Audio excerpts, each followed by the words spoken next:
ફરી જીવી જાણ ભાગ 2 સંતાન અને સમય. દેવાંશ સ્ટડી રૂમમાં પહોંચ્યો. નંદની પણ દેવાંશની પાછળ પ્રવેશી. કાર્તિકે નંદની સામે જોયું. તેની આંખો ઝૂકેલી નહોતી, પણ કોઈને જોઈ પણ નહોતી રહી. જાણે કોઈ પોતાનું હોય જ નહીં એવો વ્યવહાર તેણીના આ આખા વ્યક્તિત્વમાં જણાતો હતો. સંગીતાબેન થોડુંક આગળ આવી નંદની પાસે આવ્યા. કેટલી મોટી થઈ ગઈ છે, અને તેના માથા પર વાલથી હાથ ફેરવ્યો. નંદનીને મૌન જોઈ હિતેશભાઈ આગળ આવ્યા. બેટા, આ સંગીતા આંટી અને નરેન અંકલ છે, મારા અને તારા મમ્મીના કોલેજના મિત્રો. તારા બાળપણમાં તું મળી હોઈશ. નંદનીએ જયેશભાઈ તરફ એક નજર કરી. નંદની, એક અવાજ આવ્યો. નંદનીએ તરત જ પાછળ ફરીને જોયું. મોટા પડદા પર પોતાની માતાને ફરી પાછી જીવંત અને પોતાનું નામ પુકારતી જોઈને એ એકદમ પાછળ હટી ગઈ. દેવાંશ, સરખો વિડીયો બતાવજે. હું સુંદર લાગુ છું ને? અંજનાબેન બોલી રહ્યા હતા. હા મોમ, તું બહુ જ સુંદર લાગે છે, દેવાંશ વિડીયોમાં બોલી રહ્યો હતો. દેવાંશે નંદની સામે જોયું.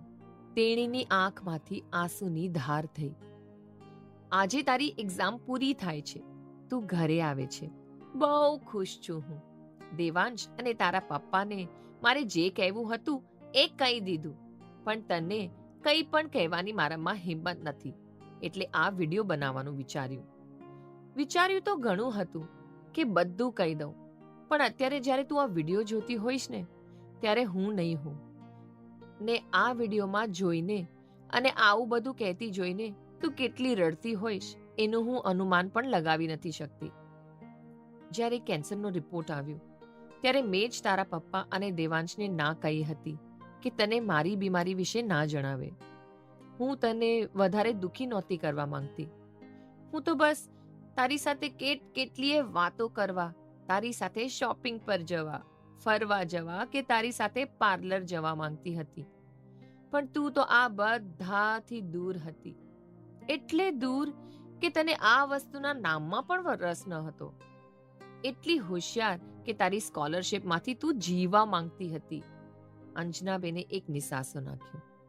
એક માના એ નિસાસાએ નંદનીને હચમચાવી મૂકી. તું ક્યારેય કોઈ જીદ કેમ નથી કરતી? તું સામાન્ય સંતાનની જેમ કેમ વર્તન નથી કરતી? કેમ હક નથી જમાવતી?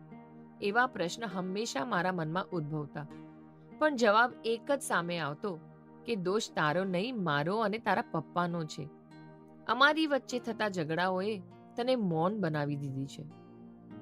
તારા પપ્પાએ મને કહ્યું હતું કે તેમની પાસે સમય અને પૈસાનો અભાવ છે, તો તેને એક સંતાન જોઈતું હતું, પણ મારે 2 સંતાન જોઈતા હતા.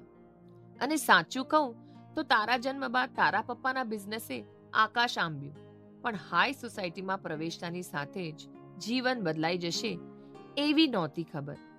હું પણ વ્યસ્ત બની ગઈ ને સાથે 2 સંતાનોની પરવરિશ ને બધું સંભાળતા હું ચીડચીડતી બનતી ગઈ. તારા પપ્પા સાથે મારા ઝઘડા વધતા ગયા, અને અજાણતા જ તારા પપ્પાના મોઢામાંથી નીકળેલા આકરા શબ્દોને, ક્યારેક મારા મોઢામાંથી નીકળેલા એ શબ્દોએ તારા કુમળા બાળપણને ખામોશ કરી નાખ્યું.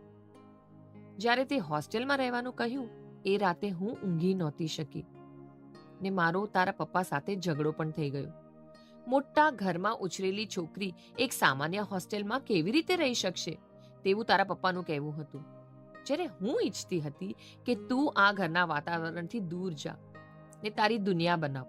મને લાગ્યું કે બહારની દુનિયામાં તું બધું જ ભૂલીને નવી દુનિયા બનાવીશ, પણ તું સમાજ, પરિવાર જેવા શબ્દોને સમજવાને બદલે તેનાથી વધારે દૂર જતી રહી.